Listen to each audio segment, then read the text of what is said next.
नमस्ते जी। आप सभी का स्वागत है आज के इस कार्यक्रम में और आज की हमारी इस मुलाकात में हमारे साथ हैं मिस्टर अनिल कुमार राठौर। मिस्टर अनिल कुमार राठौर के व्यक्तित्व को और स्पेशल बनाया है उनकी एक सफलता ने, जो कि उन्होंने हासिल की है सिविल सर्विसेज एग्जामिनेशन 2019-20 के आईएएस परीक्षा में। इस बार की आईएएस परीक्षा परिणाम में 829 छात्रों ने उत्तीर्ण किया, जिसमें से अनिल कुमार राठौर ने 81वां स्थान प्राप्त किया। तो आज हमारे बीच वो हैं अपने कुछ एक्सपीरियंस से शेयर करने के लिए और आप सभी दर्शकों को उनकी बातों से लाभ होगा, इसी उम्मीद में हम आज के कार्यक्रम की शुरुआत करते हैं। सबसे पहले अनिल जी नमस्ते और आपका स्वागत है हमारे आज के इस कार्यक्रम में। आपको ढेरों शुभकामनाएं आपकी सफलता के लिए। सबसे पहले सफलता से जुड़ा हुआ सवाल यही है जो हमारे दर्शकों का भी होगा कि इस सफलता को हासिल करने में आप किन ऐसी अपनी आदतों को, अपनी हैबिट्स को और अपने रूटीन की उन किन पहलुओं को हमारे साथ साझा करना चाहेंगे, जिससे कि आने वाले बच्चों को भी जो इस एग्जामिनेशन की तैयारी लगातार कर रहे हैं उन्हें कुछ हेल्प मिल सके। तो आपके एक्सपीरियंस हम जानना चाहेंगे। मैं कहना चाहूँगा कि ये प्रोसेस जो पूरी प्रक्रिया है, तो बीच बीच में हमें थोड़ी सी परेशानी आती है तो हमें छोड़ना नहीं चाहिए। कॉन्फिडेंस कभी डाउन होता है बट हमें उसको बढ़ाने के लिए हमेशा कोशिश करनी चाहिए, क्योंकि कॉन्फिडेंस इस एग्ज़ाम में बहुत ही महत्वपूर्ण है। क्योंकि हम ज़रूरी नहीं है, बहुत ही अच्छा कंपटीशन है यहाँ पे, बहुत ही अच्छे लोग दे रहे हैं, तो हमें टाइम भी लग सकता है। तो हमें प्रिपेयर्ड रहना चाहिए कि हमें पूरी कोशिश, पूरी मेहनत फर्स्ट अटैम्प्ट से ही कर देनी चाहिए। लेकिन अगर असफल हो भी जाते हैं तो मन हल्का ना करके दोबारा से हमें परिश्रम करते रहना चाहिए, क्योंकि ये बहुत ही ज़रूरी है इस प्रोसेस में। क्योंकि बेसिकली वो आपको रिजेक्ट नहीं कर रहे, बस आपसे कुछ लोग बेटर हैं उनको ले ले हैं। दूसरा चीज़ है कि जैसे रूटीन वगैरह की बात करें तो मुझे तो रात में जल्दी सो के सुबह जल्दी उठ के पढ़ना अच्छा लगता था, क्योंकि सुबह काफ़ी फ्रेश लगता था मुझे। और बाकी मैंने कोशिश करी थी कि ज़्यादा स्ट्रेस ना लूँ। फेल होने पे भी, जैसे मेरा इंटरव्यू में नहीं हुआ फाइनली कई बार, मतलब ये मेरा 5वां अटैम्प्ट था, बट जो चीज़ थी कि मैं ज़्यादा प्रेशर नहीं लिया, क्योंकि मुझे भरोसा था कि मैं अगर इंटरव्यू तक पहुँच रहा हूँ तो कहीं ना कहीं छोटी सी एक दिक्कत है स्पेशली इंटरव्यू की, तो मैंने उस पर थोड़ा सा वर्क किया इस बार। तो ऐसे ही अगर किसी को कोई दिक्कत हो रही है तो उस पर वर्कआउट करो कि आप कुछ चीज़ें चेंजेस करें, जिससे कि धीमे धीमे आपकी वो प्रोसेस इम्प्रूव हो, राइटिंग हो, मेंस हो, कुछ भी हो। तो आप, मुझे लगता है कि आप धीमे धीमे चेंजेस, छोटे छोटे चेंजेस से ही आप इस एग्ज़ाम को आप क्वालिफाई कर पाएंगे।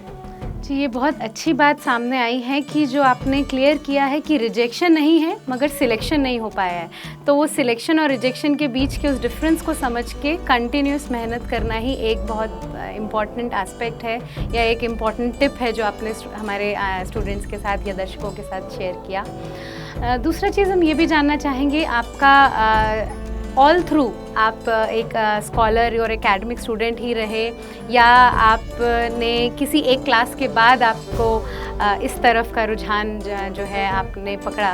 तो थोड़ा सा अगर आप अपनी एजुकेशन का बैकग्राउंड भी हमारे साथ शेयर करेंगे तो हमें अच्छा लगेगा। मैंने अपने स्कूल की 12th तक जो भी परीक्षाएं वगैरह थी सब लोकल मुरैना मध्य प्रदेश, जो मेरा गाँव मतलब टाउन था, वहाँ पे पूरी की हुई है। उसके बाद फिर मैंने आईआईटी के लिए तैयारी शुरू करी। फिर मुझे आईआईटी दिल्ली मिल गया था, तो मैं 2015 का पास आउट हूँ और मैकेनिकल इंजीनियरिंग से मैंने ग्रेजुएशन करी। उसके दौरान मुझे काफ़ी पता चला आईएएस प्रिपरेशन के बारे में, काफ़ी सीनियर से जो गाइड कर सकते थे। फिर मेरे घर वाले भी चाहते थे कि मैं ये करूँ। जब मैंने उनको बताया कि मैं चाहता हूँ कि थोड़ा प्रिपरेशन करी जाए, क्योंकि मेरा मन था इस तरफ आने का, काम यहाँ पे हम कुछ अच्छा काम कर सकते हैं, सोसाइटी में चेंजेस ला सकते हैं, जो आप दिमाग में सोचते हो बट लगता है कि ऐसे करना कितना डिफ़िकल्ट है, बट आप अगर सिस्टम का पार्ट होते हैं तो आप कर सकते हैं, आप इम्प्लीमेंट कर सकते हैं आपके दिमाग में जो भी है। तो यहाँ से मुझे प्रेरणा आई। फिर मुझे और भी काफ़ी सारे मेरे सीनियर्स, दोस्त वगैरह वो भी निकलने लगे, तो मुझे लगा कि मैं भी निकल सकता हूँ, मेरे अंदर भी वो कैलिबर है। थोड़ी परेशानियाँ आई कि इंटरव्यू में क्वालिफाई नहीं कर पा रहा था, थोड़ा एक इंग्लिश का फियर था मेरे अंदर, बट धीमे धीमे वो चीज़ें सुधरी। काफ़ी सारे मॉक्स दिए, थोड़ा इंग्लिश पे भी वर्क किया, तो ऐसे ही मैं कहना चाहूँगा कि आप हर कोई मतलब इस एग्ज़ाम को क्वालिफ़ाई कर सकता है, बस ये पता लगा ले कि हमें दिक्कत कहाँ हो रही है, बस उसी चीज़ पे वर्कआउट करना है बस। तो हम यहाँ यही कह सकते हैं कि प्रतिभा सभी के अंदर छुपी होती है, उसे सही समय पे उसे हम पहचान लें। और जो कि बहुत अच्छा पॉइंट अनिल जी ने शेयर किया है कि अपने वीकनेसेस को समझने के बाद उन पे वर्क करना शुरू कर दें। तो वही जैसा अनिल जी ने बताया है कि उन्होंने अपनी कुछ वीकनेसेस को समझा और फिर उन पे वर्क किया और फिर उनका रास्ता आगे सक्सेस की तरफ बढ़ता चला गया। यहाँ अनिल जी एक चीज़ और पूछना चाहेंगी, आईएएस एक सपना होता है, आँखों में पलता है जो हमारे नौजवान स्टूडेंट्स की, मगर आपकी ज़िंदगी में जब ये सपना जो आपने देखा, आपने जैसे कहा भी कि इस पोजीशन पे पहुंचने के बाद अब आपके पास स्कोप होता है कि आप उन मूलभूत परेशानियों को या कुछ ऐसी सिस्टम के ऐसे चेंजेस में अपना कुछ पार्ट अपना रोल अदा कर सकते हैं। तो ऐसी क्या कुछ परेशानियां थी या कोई ऐसा इंसिडेंट आप हमारे साथ शेयर करना चाहेंगे जिसने आपको आपकी इस लगन को और ज़्यादा बढ़ा दिया हो? मैं जब कॉलेज में गया था फर्स्ट ईयर, तो जैसे मतलब डिफरेंस आप देख सकता था कि मैं नॉर्मल स्कूल से पढ़ा हुआ हूँ बस। मतलब मैंने एग्ज़ाम तो क्वालिफाई कर लिया, लेकिन मैं बाकी जो भी एस्पेक्ट हैं, पर्सनालिटी, स्पोर्ट्स वगैरह, सब में काफ़ी मतलब लगा कि यार हम लोग तो काफ़ी पिछड़े हुए हैं, क्योंकि हमारे यहाँ पे स्कूल्स वगैरह में ग्राउंड्स वगैरह कुछ नहीं होते। तो बाकी जैसे कलीग्स थे, वो ओवरऑल आप देख सकते हैं कि सारी पर्सनालिटी सब कुछ उनको पहले ही पता होता एडवांस। तब मुझे लगा यार कि मतलब हमारे यहाँ पे भी ये चीज़ें होनी चाहिए, मतलब कि सिस्टम में आप जैसे दिल्ली के स्कूल देखे काफ़ी अच्छा परफॉर्म कर रहे हैं, तो वो काफ़ी एक प्रेरणा का स्रोत है, मतलब कि अगर हम सही में चाहें तो हम बदलाव ला सकते हैं। तो मुझे जैसे कुछ और बाकी जैसे काफ़ी सारी चीज़ें थी, छोटी छोटी चीज़ें जो कि ओवरऑल इकट्ठी होती गई, फिर मुझे मतलब ओवरऑल आ गया कि हाँ यार ये प्रिपरेशन करनी चाहिए एंड इट्स वर्थ इट। तो वहीं से मुझे थोड़ा फील आया कि हाँ मैं करूँगा ये। यहाँ हम जानना चाहेंगे कि आपका महाशय धर्मपाल प्रतिभा विकास संस्थान के साथ जो सफ़र चला और यहाँ आके जिन फेज़ को आपने जिया या जो भी आपने अलग अलग पड़ाव यहाँ पे अपने इस सफ़र में से गुजरे, जिन पड़ावों से, उनके बारे में थोड़ा सा जानना चाहेंगे कि महाशय धर्मपाल विकास संस्थान का क्या कंट्रीब्यूशन, क्या योगदान रहा और कैसे ये किसी भी आने वाले एक एस्पिरेंट को, जो कि आईएएस एस्पिरेंट अपने आप को देखता है, उसको अपनी मदद पहुंचा सकता है। पहली चीज़ तो मैं ये कहना चाहूँगा कि जो कंट्रीब्यूशन मेन है कि कई सारे लोग ऐसे हैं जो मतलब काफ़ी काबिलियत है, बट जिनके पास आर्थिक कमी है। तो यहाँ पे मतलब सारी चीज़ें अवेलेबल है, पूरा फुल इकोसिस्टम है, खाने से लेके कपड़े तक, और कोचिंग जाना है, सब कुछ प्रोवाइड कराते हैं, जो कि मुझे लगता है काफ़ी अच्छी चीज़ है। मतलब काफ़ी सारे स्टूडेंट जो डिज़र्विंग हैं बट नहीं कर पाते तैयारी, तो ऐसे लोगों को जब पता चलेगा और वो आएंगे तो काफ़ी हेल्प होगी। एक मतलब सोसाइटी में भी काफ़ी चेंज लाएगा।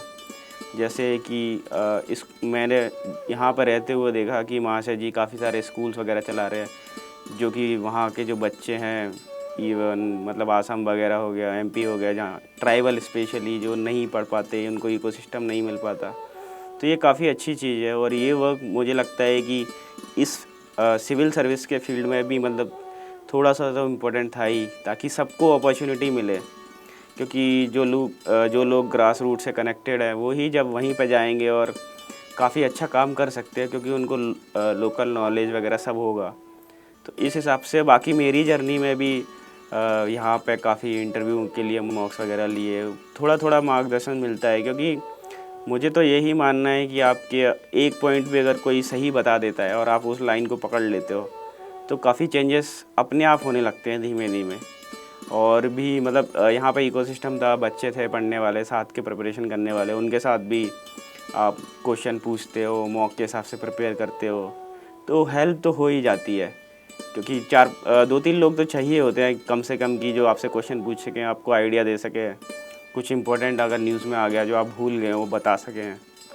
तो इस तरह से ओवरऑल बाकी यहाँ पे जैसे स्टार्टिंग में टेस्ट वगैरह भी होते हैं, वो एक नए आने वाले स्टूडेंट के लिए पहले प्रीलिम्स की तरह ही टेस्ट कंडक्ट कराए जाते हैं, फिर रिटर्न्स होता है, फिर मॉक इंटरव्यूज़ होते हैं। वो भी काफ़ी एक अच्छा फेस होता है। यहाँ पर जो स्टूडेंट्स आते हैं उनको वैसा फील भी आता है कि हाँ यूपीएससी की तरह ही हम जा रहे हैं। तो ओवरऑल एक अच्छा इन्वायरमेंट है, एक फैमिली जैसा सिस्टम है जो मतलब काफ़ी ज़्यादा हेल्पफुल है। 3 चरण में हमारी जो एग्ज़ामिनेशन है, जो कि महर्षि धर्मपाल आर्य प्रतिभा विकास संस्थान में सिलेक्शन के प्रोसेस के दौरान होती हैं, जिसमें कि पहला प्रोसेस जो है वो ऑनलाइन रजिस्ट्रेशंस किए जाते हैं और ऑनलाइन रजिस्ट्रेशंस के बाद उनका एक ऑनलाइन एग्ज़ाम कंडक्ट होता है, जो कि सभी विद्यार्थी अपने ही शहर में, अपने ही घर में बैठकर एग्ज़ाम दे पाते हैं। और उसके बाद कुछ चयनित जो छात्र हैं मेरिट लिस्ट के हिसाब से, वो अपनी अगली चरण की एग्ज़ाम देने के लिए दिल्ली में बुलाए जाते हैं और उनका रिटन एग्ज़ामिनेशन होता है। उस रिटन एग्ज़ामिनेशन में क्वालिफ़ाई करने वाले स्टूडेंट्स के साथ हम इंटरव्यू और ग्रुप डिस्कशन का लास्ट स्टेप उनके साथ एक सिलेक्शन प्रोसेस में है और उस सिलेक्शन प्रोसेस के बाद वो हमारे आर्य प्रतिभा विकास संस्थान का परिवार का एक हिस्सा बन जाते हैं। और फिर जैसा कि अनिल जी ने बताया है कि वो पारिवारिक माहौल जो है, वो पारिवारिक वातावरण जो है, वो भी काफ़ी हेल्पफुल रहता है। यहाँ में एक क्वेश्चन आता है कि जनरली जब भी हम किसी भी एग्ज़ामिनेशन की तैयारी करते हैं तो स्ट्रेस एक ऐसा शब्द है जो कि अक्सर हमारी ज़बान पर आ जाता है। तो महर्षि धर्मपाल आर्य प्रतिभा विकास संस्थान में ऐसा वातावरण जिसने आपको उस स्ट्रेस से दूर रखा या उसमें हेल्प करी, या आपके आसपास की और कौन सी ऐसी चीज़ें रहीं जिनसे आपने अपने स्ट्रेस को दूर रखा, वो भी अगर आप हमारे दर्शकों के साथ शेयर करेंगे तो। एक चीज़ तो ये है कि वीकली या ऑलमोस्ट एक मंथ में जो मीटिंग वगैरह होती हैं, यहाँ पे लोग करंट अफेयर्स वगैरह ये सब डिस्कशन करते हैं, तो वहाँ पे ये नॉलेज के अलावा ये पॉइंट्स भी रखते हैं कि किसी को कोई दिक्कत है, किसी भी प्रकार की कोई परेशानी है, तो वो भी पूछते हैं कि बता दो, तो वो सॉल्व करने में भी काफ़ी हेल्प करते हैं। तो ऐसा मतलब ये सब चीज़ें हैं स्ट्रेस रिलीव करने में। बाकी वीकली यहाँ पे यज्ञ भी होता है, तो कुछ लोगों को जो स्पिरिचुअलिटी और थोड़ा शांति मिलती है ये सबसे, वो लोग वहाँ जाते भी हैं और काफ़ी मतलब अच्छा लगता है कभी कभी अटेंड करना ये सब चीज़ें। तो एक तरह से, और इसके अलावा भी काफ़ी सारी एक्टिविटीज़ होती रहती हैं, तो वो स्ट्रेस रिलीव करने में काफ़ी हेल्प। आपके खुद के कुछ पर्सनल आपने जो अपनी लाइफ में फॉलो किए हैं, ऐसे कुछ टिप्स आप हमारे स्टूडेंट्स के साथ और दर्शकों के साथ शेयर करेंगे कि जो कि फॉलो करने ज़रूरी हैं किसी भी स्टूडेंट के लिए, किसी भी स्टेज पे, चाहे वो आज बोर्ड के एग्ज़ाम दे रहे हों या फिर वो आईएएस की तैयारी करना चाह रहे हों? मैम मुझे एक जो सबसे ज़रूरी चीज़ लगती है, अभी जैसे मेरा एक्सपीरियंस रहा है और बाद में एनालाइज़ करने के बाद लगता है कि कॉन्फिडेंस बहुत ही ज़रूरी होना चाहिए। आपने जितना भी पढ़ा है, आप मतलब टेंशन नहीं लीजिए, बस उतने का ही अगर आप अच्छे से यूज़ करके आते हैं एग्ज़ाम में, तो आपके पास एम्पल अपॉर्चुनिटी कि आप अच्छा स्कोर कर सकते हैं। क्योंकि जैसे मुझे लगता था कि मैं जैसे प्रीलिम्स में काफ़ी कॉन्फिडेंट होता था, तो कम टाइम में भी मैं ज़्यादा आउटपुट निकाल पाता था और निकल जाता था प्रीलिम्स। ऐसे ही मेंस में होता था कि काफ़ी कॉन्फिडेंट था कि मैं अगर 1 महीना भी पढ़ लूँगा तो निकाल लूँगा, बट सेम कॉन्फिडेंस मेरे अंदर इंटरव्यू के लिए नहीं था, जिसकी वजह से मैं हर बार इंटरव्यू तक तो पहुंचता था बट इंटरव्यू क्वालिफाई नहीं कर पाता था, क्योंकि मेरे अंदर कॉन्फिडेंस नहीं था। एक डर था कि कहीं इंग्लिश का डर कि कहीं मैं सही नहीं बोल रहा, कभी ज़्यादा तो नहीं बोल रहा, तो वो चीज़ है। तो मैं कहना चाहूँगा कॉन्फिडेंस रखिए, आप जितना पढ़ रहे हैं उतना अच्छे से पढ़िए, रिवाइज़ करिए बार बार, ताकि कन्फ्यूज़न कम से कम हो, और ये सब चीज़ें कॉन्फिडेंस भी बिल्डअप करेंगी और काफ़ी हेल्प होगी, और मतलब एग्ज़ाम आराम से निकाल सकते हैं, हर कोई निकाल सकता है, मेरा मानना तो ये है। क्या इसमें कोई आवर्स का कोई फॉर्मूला है कि इतने घंटे की पढ़ाई, सुबह में इतना, दोपहर में, ऐसा कोई फॉर्मूला है जो आपने बनाया हो या आपको लगता है कि हेल्पफुल होता है? ऐसे कुछ फार्मूला तो नहीं बनाया, बट मेरा मानना है कि आप डेली पढ़ें और कंसंट्रेशन के साथ पढ़ें, बस 10 घंटे भी काफ़ी है, और 2-3 घंटे अपने लिए ज़रूर निकालें, क्योंकि वहाँ पे मतलब आप स्ट्रेस फ्री रहेंगे और थोड़ा दिमाग भी कूल और चिल रहेगा, जो कि बहुत ही ज़रूरी है इस एग्ज़ाम के लिए, क्योंकि ये एग्ज़ाम मतलब छोटी प्रिपरेशन नहीं है, काफ़ी स्ट्रेच आउट हो जाता है। ऑलमोस्ट एक एग्ज़ाम पूरा कंप्लीट सर्कल ही 1 ईयर से ज़्यादा लग जाता है। तो इस प्रोसेस में मतलब आपको बहुत ही रिलैक्स काम रहना तो बहुत ही ज़रूरी है। और वो सिर्फ़ और सिर्फ पढ़ने से नहीं, मतलब मेरा जो मानना है, आप थोड़ा सा या तो आप कोई स्पोर्ट्स खेलते हो या आप योगा मेडिटेशन कुछ भी कर सकते हैं, वो आपके ऊपर है। बस 10 से 12 घंटे आप रेगुलरली भी निकाल रहे हैं और अच्छे से, मतलब 10-12 घंटे का मतलब है कि आप कंसंट्रेशन के साथ पढ़ रहे हैं, वहाँ पे आप कोई डिस्टरबेंस नहीं हो रहा, तो इतना काफ़ी होता है। स्लीप और डाइट का क्या रोल है, अगर आप उस पर भी थोड़ा सा प्रकाश डालें तो? स्लीप तो अच्छे से, मतलब 6 to 7 आवर तो मिनिमम लेना ही चाहिए, जिससे आपका दिमाग फ्रेश रहेगा और आपको ज़्यादा से ज़्यादा चीज़ें याद रहेंगी। क्योंकि जब तक माइंड शांत या फिर एकदम क्लीन नहीं रहेगा, जो कि स्लीप तो बहुत ही ज़रूरी है, स्लीप कभी मिस नहीं करनी चाहिए। और स्पेशली मैं कहना चाहूँगा कि कभी कभी बॉडी का एक क्लॉक सेट हो जाता है, किसी का कुछ भी हो सकता है, कोई रात में कोई दिन में, बट वो फॉलो करते रहेंगे तो बेटर है, क्योंकि वो बॉडी क्लॉक जो सेट है वो काफ़ी सही रहता है, उसी के हिसाब से आप पढ़ते रहेंगे तो काफ़ी सही रहेगा। तो आपका बॉडी क्लॉक कैसे सेट हुआ, क्या सेट था, उसके बारे में बताएंगे कि आपने उस पर कुछ मेहनत करनी पड़ी या वो शुरू से ही कुछ सही तरीके पे चल रहा था? मैम एक्चुअली जब हम मुरैना में थे, तब बचपन में क्या होता था, काफ़ी लाइट्स कट होते थे और मुरैना थोड़ा सा माहौल इतना अच्छा नहीं था उस समय, सो दैट कि बाहर जाते नहीं थे घर से। तो अगर 9-10 बजे तक लाइट चली जाती थी तो फिर ऐसा होता था कि खा पी के 8 बजे खा लिया और 9 बजे से नींद आने लगती थी। तो फिर वो प्रोसेस इतना लॉन्ग टर्म में ऐसा हो गया था कि बॉडी में इंग्रेंड हो गया था कि 10 जैसे ही बजता था नींद आने लगती थी। ऐसे ही मेरे कॉलेज में भी होता था कि दोस्त वगैरह बोलते थे, भाई क्या है इतनी जल्दी सो जाता है, क्योंकि ऐसा होता था कि नेचुरली मुझे नींद आती थी। तो जैसे नाइट आउट्स वगैरह बोलते थे लोग, तो नहीं हो पाता था, मतलब कुछ भी कोशिश करे बड़ी मुश्किल से ही कभी कभार हो पाया। तो ये है कि मेरा तो बहुत ही नेचुरल सेट हो गया था, तो अभी हार्डली जैसे कि 11-12 तक तो मुझे नींद आ ही जाता है और सुबह मैं उठ जाता हूँ, चाहे लेट भी हो जाएगा तो सुबह तो मैं उठ ही जाता हूँ। ने ये जो टिप शेयर किया अगेन कि आप अपने एक शेड्यूल को बना लें और उस पर स्टिक रहें और उसको फॉलो करें, और बहुत अच्छा सोने पे सुहागा हो जाता है अगर वो शेड्यूल जो है वो आइडियलिस्टिक शेड्यूल बन जाए, जिसमें कि रात को टाइम से सो जाना और सुबह जो है वो सनराइज़ के साथ उठना, तो वो एक अलग एनर्जी हमें प्रोवाइड करता है। आई थिंक जो मैटर करता है वो है कॉन्सेप्चुअल क्लैरिटी। आपकी कॉन्सेप्चुअल क्लैरिटी ठीक हो, कोचिंग नहीं हो मगर मेंटरिंग मिल जाए। यस। और अगर हम बात करें कि इंस्टीट्यूशन में जाके कोचिंग नहीं करने ना करें, मगर अगर वो वातावरण, वो माहौल मिल जाए, जैसा कि आपने बताया कि आपको महर्षि धर्मपाल आर्य प्रतिभा विकास संस्थान में वो वातावरण भी एक एडिड फैक्टर रहा, जिसकी वजह से कि आपको पढ़ाई और स्ट्रेस का जो बैलेंस है वो आप बना सके। हाँ मैम, मुझे ये तो लगता ही है कि तैयारी के दौरान 2-3 दोस्त तो आपके होने चाहिए, जो क्योंकि जिनके साथ आप आंसर अपने शेयर कर सकें, आपने जो लिखा है वो उनको पढ़ाए, सो दैट उनके इनपुट आपको मिल जाए।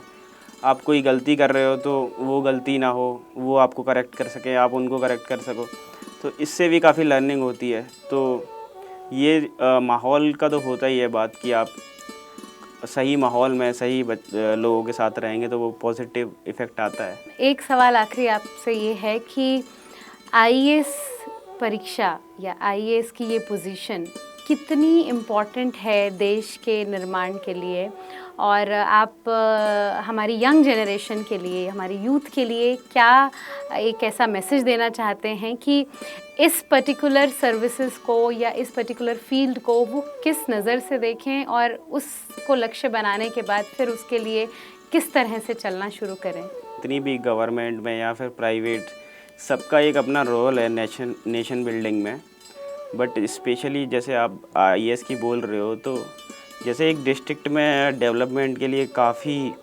कोऑर्डिनेटिंग रोल रहता है, जैसे आप सबके साथ इंटरेक्ट कर रहे हो सारे डिपार्टमेंट के साथ, तो वहाँ पे आप एक ओवरऑल जनरल वे में सारे प्लान्स बना रहे हो, सो दैट कि ओवरऑल जो भी आप डेवलपमेंट करना चाहते हो वो इफ़ेक्टिव हो। तो इस हिसाब से काफ़ी इम्पोर्टेंट रोल हो जाता है सर्विस का। और बाकी जो भी लोग आना चाहते हैं, काफ़ी अच्छा वर्क है जो आप कर सकते हैं। आप ऑन द ग्राउंड चीज़ें इम्प्लीमेंट कर सकते हैं जो आप कभी सोचते होंगे कि नहीं यार ये चीज़ ऐसे नहीं होनी चाहिए थी, मतलब स्कूल्स में ये सब फैसिलिटीज़ होनी चाहिए। तो आप जो भी सोचते हैं वो आप कर सकते हैं यहाँ पर। ये एक अच्छा मतलब काफ़ी जो पॉजिटिव रोल मुझे लगता है कि आप सही में ग्राउंड पे इम्पेक्ट कर सकते हैं इस चीज़ से। मतलब आपके टच से आने वाली ज़िंदगियों में बदलाव तो आ ही बिल्कुल। सकता है आपके इस कंट्रीब्यूशन से। आपसे अब हम चाहेंगे कि एक मैसेज जो महाशय धर्मपाल आर्य प्रतिभा विकास संस्थान की पूरी टीम को और आने वाले जो स्टूडेंट्स हैं जो महाशय धर्मपाल आर्य प्रतिभा विकास संस्थान से जुड़कर अपनी जर्नी शुरू करेंगे, और हमारी कामना तो ये है कि आज हमारे साथ अनिल कुमार राठौर जी बैठे हैं, ऐसे ही हमारे अगले बैच से आने वाले स्टूडेंट्स भी इस तरह की ऊंचाइयों तक पहुँचें और हम अगले कड़ी में उनके साथ भी हों। तो उन सब के लिए और हमारी इस पूरी टीम के लिए आपका एक मैसेज। मैं सभी को धन्यवाद देना चाहूँगा। पहले तो टीम आर्य समाज प्रतिभा विकास संस्थान की टीम जो है काफ़ी मेहनती है और वो लोगों पे बच्चों पे स्पेशली ध्यान देते हैं हर चीज़ में। मतलब जो भी परेशानियां हैं, हम तो पहुंच जाते थे कभी कभी कि मैम सोप ख़त्म हो गया इस छोटी सी चीज़ से लेके, और बड़ी चीज़ भी जो भी है कि कोचिंग ज्वाइन करनी है। तो काफ़ी सपोर्टिव है सबका नेचर, और यही मतलब मुझे लगता है कि मेन जो स्ट्रेंथ है कि आप डायरेक्टली कनेक्ट हो सकते हैं किसी से भी, जो भी मदद चाहिए सब ऑलवेज़ रेडी रहते हैं। तो मुझे लगता है कि ये चीज़ें तो बहुत ही हेल्पफुल हैं, जो कि इस हमारा जो प्रोजेक्ट है वो बहुत आगे तक पहुंचेगा इन सब की चीज़ों से। एक आखिरी, बिल्कुल आखिरी है अब ये सवाल, वो ये सवाल है कि हमारे महाशय धर्मपाल आर्य प्रतिभा विकास संस्थान के जो मेंटर और इंस्पिरेशन हम सभी की महाशय धर्मपाल जी, आपकी उनसे भी मुलाकात हुई, आपका उनसे मिलना हुआ कई बार, उनकी जीवन से ऐसी क्या प्रेरणा है जो आपने ली और जिसने आपको आपके लक्ष्य तक पहुँचने में भी मदद की हो? जो मेन प्रेरणा मैंने ली वो ली थी कि आप कभी गिव अप नहीं करना है। जैसे कि महाशय जी अपना इंसिडेंट बता रहे थे कि कैसे उनकी फैक्ट्री में आग लग गई और वो टेंशन नहीं लिए, बल्कि आराम से बैठ के अपना टिफ़िन कर रहे थे टाइम पे लंच। तो उससे पता चलता कि अब जो हो गया सो हो गया, आप कुछ नहीं कर सकते। बस जो चीज़ चेंज कर सकते हो वो कि फ्यूचर में आप ऐसी गलती ना करें या फिर आप थोड़ा सोच समझ के चलें। तो ऐसे ही मैं कहना चाहूँगा कि जो भी स्टूडेंट्स वगैरह हैं जिनका कभी प्रीलिम्स नहीं निकल पाया, तो आप निराश ना हो। बस आप जो भी गलती किए हैं पिछली बार उस पर वर्क करें और थोड़ा और मेहनत करें, तो आप डेफिनेटली क्वालिफाई कर लेंगे।